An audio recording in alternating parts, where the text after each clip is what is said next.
Hey everyone, welcome back to the Mayz pod. I'm your host, Maisie Greenman, 20-year-old 911 dispatcher, cosmetologist, criminal justice grad, digital marketing consultant, and real estate investor.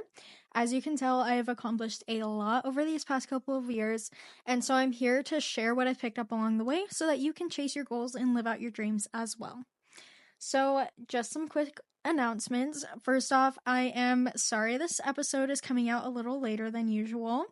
I try to have everything filmed and published or scheduled by Tuesday night, usually, so that it can come out at 12 on Wednesdays.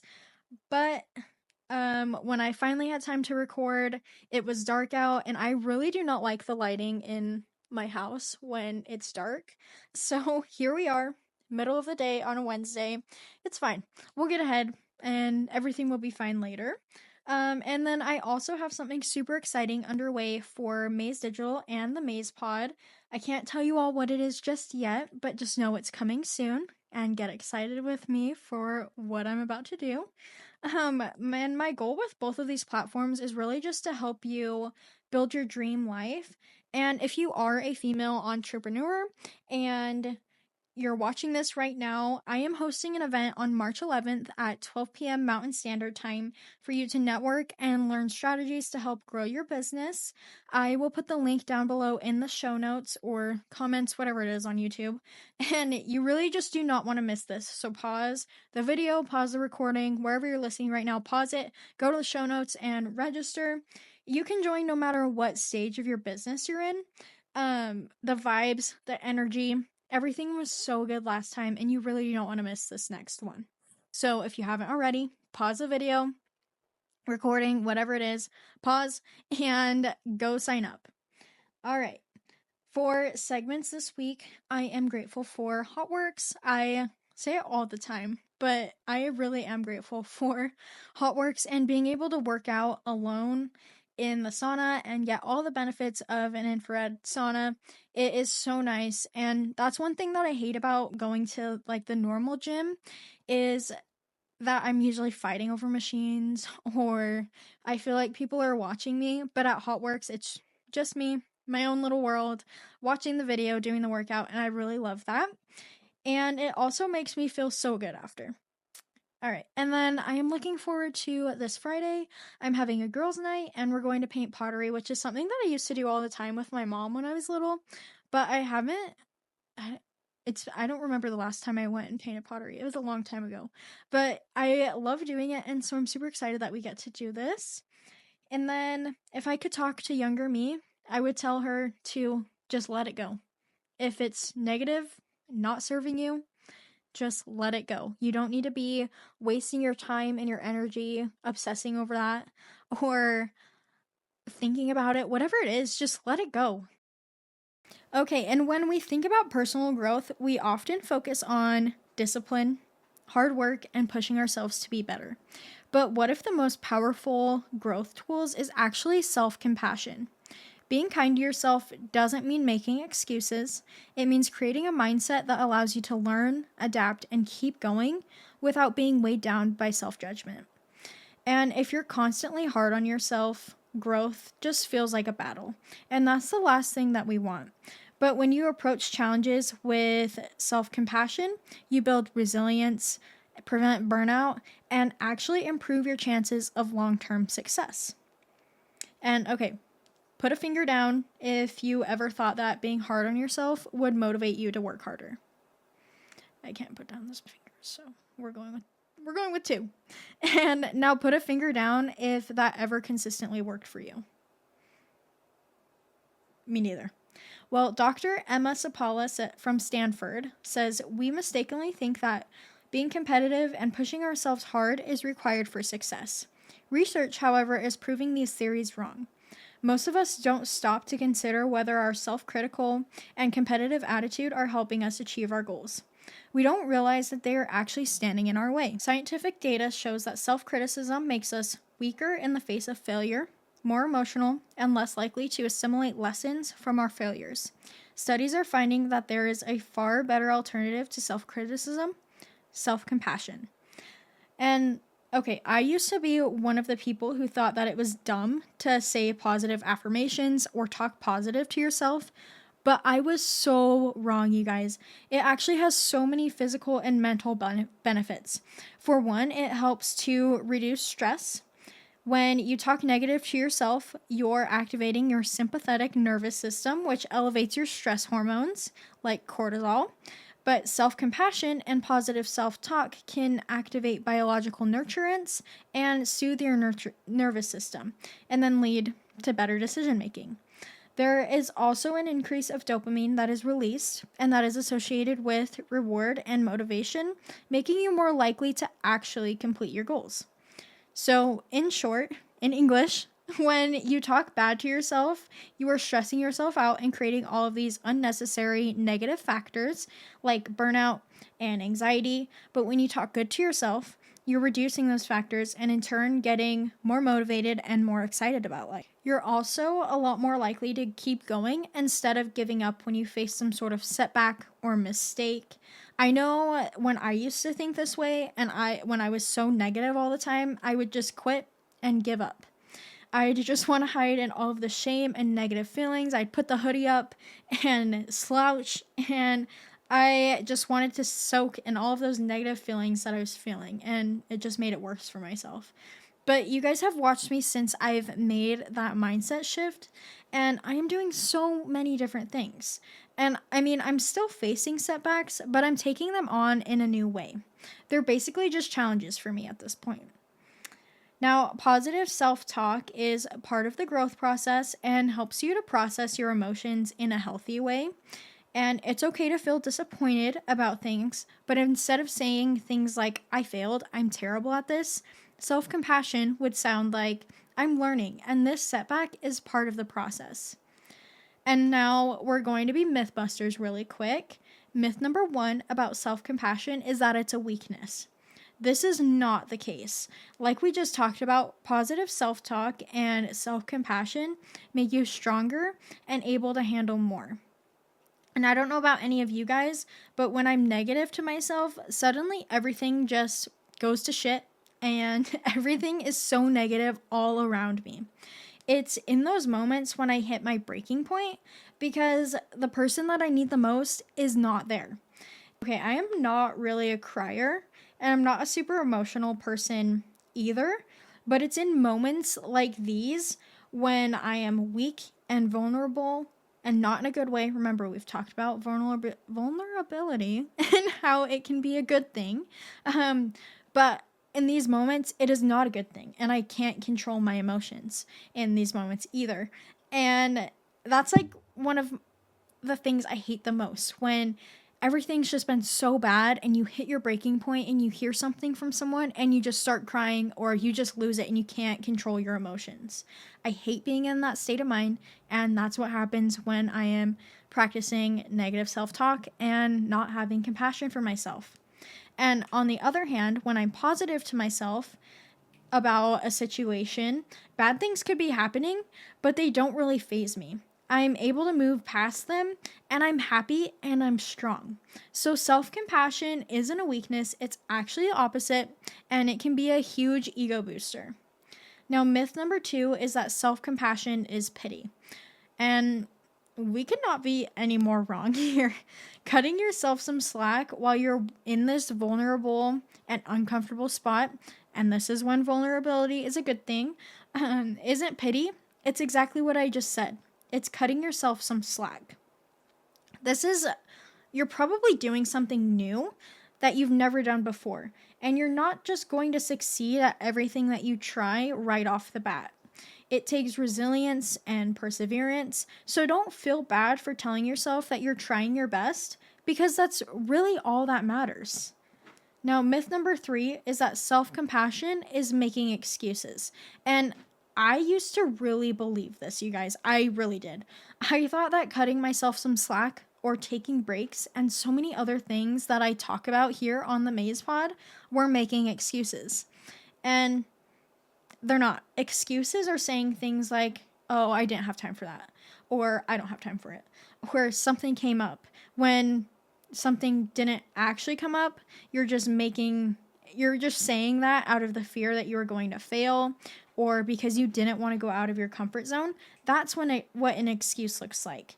Taking a break because you needed one is not making an excuse. You just need to find what balance looks like for yourself and know when you're just making excuses or if you really truly just need a break. And okay, but how are we going to stop this bad habit of negative self-talk? We're going to start by forgiving ourselves for making mistakes. We're all human and we're all going to make mistakes. It's just a given. And like I said last week, if that discourages you in any way, you need to go way back and start at the beginning of the Mayz pod and listen up to every single episode up until now. Because you should not be discouraged by hearing that you are going to fail sometimes and you're going to make mistakes. And I keep contradicting myself a little bit when I said fail, but that's not what I meant. Failure, remember, is when you quit, when you stop. What I meant to say was just making a mistake, just making an error. We'll go with that.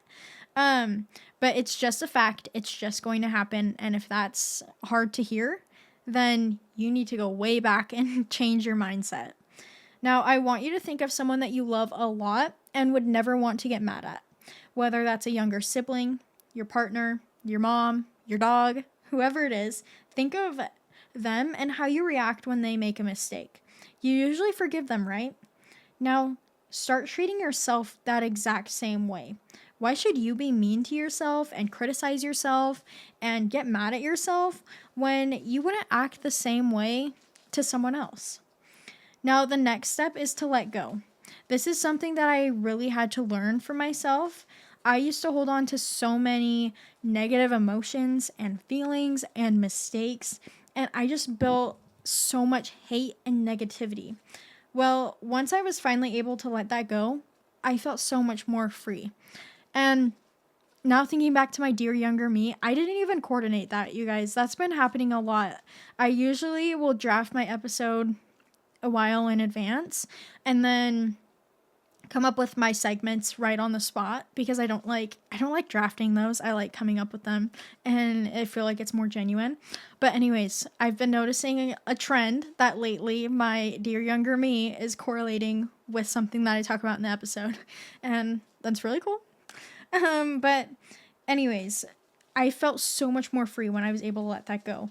And I really had to focus on what I could actually control and not focus on what I was not able to control. And then I grew above the rest. No, but actually, I feel like I'm the absolute best version of myself because of this. Nothing gets to me like it used to because over time, and when I say over time, I'm speaking only like a couple of months, I've built up these layers of positivity and compassion for myself. And now the negative things that maybe used to get to me have a hard time getting through all those layers. They used to just go straight to me and I would obsess about them. But now I don't really do that. And don't just let go of any negativity that's happening day to day. Make sure you're letting go of any regrets that you may have and forgive yourself for those. But yeah, and if you are like a physical learner, you need to do something to be able to take this into action. One thing you could do is called Burning Dragons. I can't remember who told me about this, but basically you just write everything out, the good, the bad, the ugly, whatever it is, you just mind dump on a piece of paper and burn it later. Or I've seen people do this also by writing stuff all over cheap plates from like the dollar store and then smashing them or throwing them off a cliff, things like that. If you're going to do any of these, do it safely. I have not really tried either of those, but I've heard they work. I've done a rage room before though. It was like a little DIY one they did at work and it was super fun and it helped me release a lot of stress. But just really find what works for you and what's going to be best for you and make it a habit. Whenever you start to feel like you're talking bad about yourself or you have all these beliefs, do whatever action this is that helps you and just rinse and repeat. Burn that piece of paper. Throw that plate off that cliff. Just something that's going to help you feel like you released all of those negative emotions. Rick Warren says, if you talk to yourself the way that you talk to others, would you have any friends? Now, let that sink in a little bit. that also kind of brings up something else, which is the ripple effect.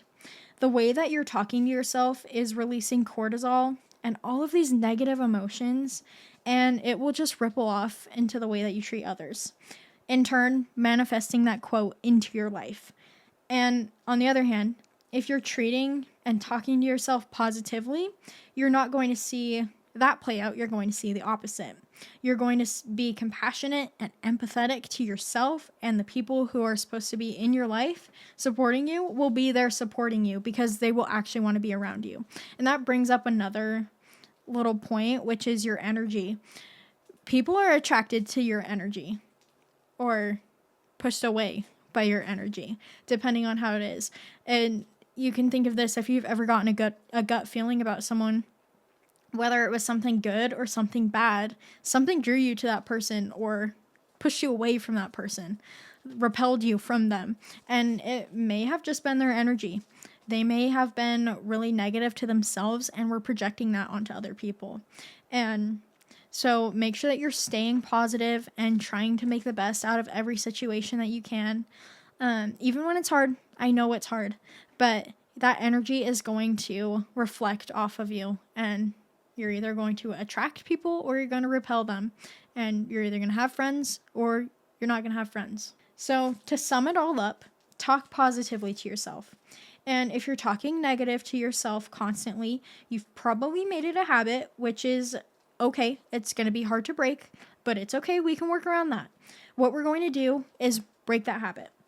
If you notice that you're saying any negative thoughts to yourself inside your head in the next couple days, couple weeks, whatever it is, if you notice a negative thought come through toward yourself, give yourself a do-over and replace it with a positive thought. So if you say something like, I suck at everything, say, oh wait, that didn't come out right. Let's have a do-over. And say something like, I'm not good at this skill, but I'm learning and growing, and eventually I will be good at this. And you'll be a better person because of it. So to sum it all up, talk positively about yourself.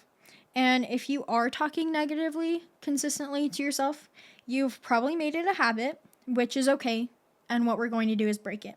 It's going to be a challenge. It's not going to be easy to break it, but that's okay. You're strong. You can do it. And so in the next day, couple days, couple weeks, couple months, whatever it is, if you say anything negative to yourself, give yourself a do-over and replace it with a positive thought. So if you say something like, I suck at everything, say, oh wait, that didn't come out right. Let's have a do-over. And then say something like, I'm not good at this skill, but I'm learning and growing, and I will be good at it eventually. I can do everything that I can put my mind to. Things like that. Phrases like that are going to help you feel motivated. And it sounds so dumb, but I'm telling you it works. And that's something that I used to tell myself all the time too, was that I suck at everything. And that got me absolutely freaking nowhere. I would not be sitting here in this chair talking to any of you right now if I didn't turn around and pick up the slack and change my mindset. And if you follow me on Instagram, like you should, it's at mayz.g09. You know that I posted a reel, I think it was 3 weeks ago now. I can't remember. I posted a reel though, and it was me talking to myself in the mirror. I was doing my little affirmation mantra that I tell myself every day since I've started the First Flip 90-day challenge for real estate. And at first, I thought talking to yourself in the mirror was the stupidest thing in the world. Let me tell you, I've seen people do it. I've seen people talk about it, and I thought it was so stupid. But once I started doing it, I got so much more motivation. I felt a lot happier because I was putting those things out. I was getting them out of my head and putting them into the universe. And I guess, in a way, kind of holding myself accountable for in case I didn't show up with something. But I felt more motivated and more empowered to go make a change in my life because I'm saying this out loud. I'm hearing it. I'm not just letting it sit in my head. So definitely recommend doing that. Living out your dreams starts with the decisions that you make right now. And I don't think I know anyone who has a dream to be unhappy all the time. And that's what happens when you're negative to yourself. So make that shift, pick up the slack. You can do this. as always, make sure to follow me on Instagram. Like I just said, it's at Mayzy.g09 and Mayzy Greenman on Facebook, where I have some big announcements coming soon. I am also creating a TikTok one of these days, now that it's back, and we'll be posting all of my videos on TikTok as well. And if you are a female business owner who wants to attend my next networking event, use the link in the show notes right now. Don't sit this one out. You do not want to miss this opportunity, because you could make a connection that changes everything for your business. Even within the first 5 minutes, you could change everything. So you do not want to miss this. Go use that link in the show notes, sign up, and don't forget to like this video and subscribe to the Mayz Pod on YouTube.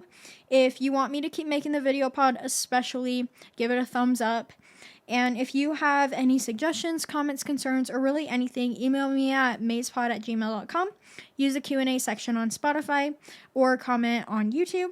And if you're feeling extra nice, it would help me out if you left a 5-star review. Remember, success doesn't come without hard work. I hope you have the most productive week. You guys are all doing great, and I wish you the best. See you next episode.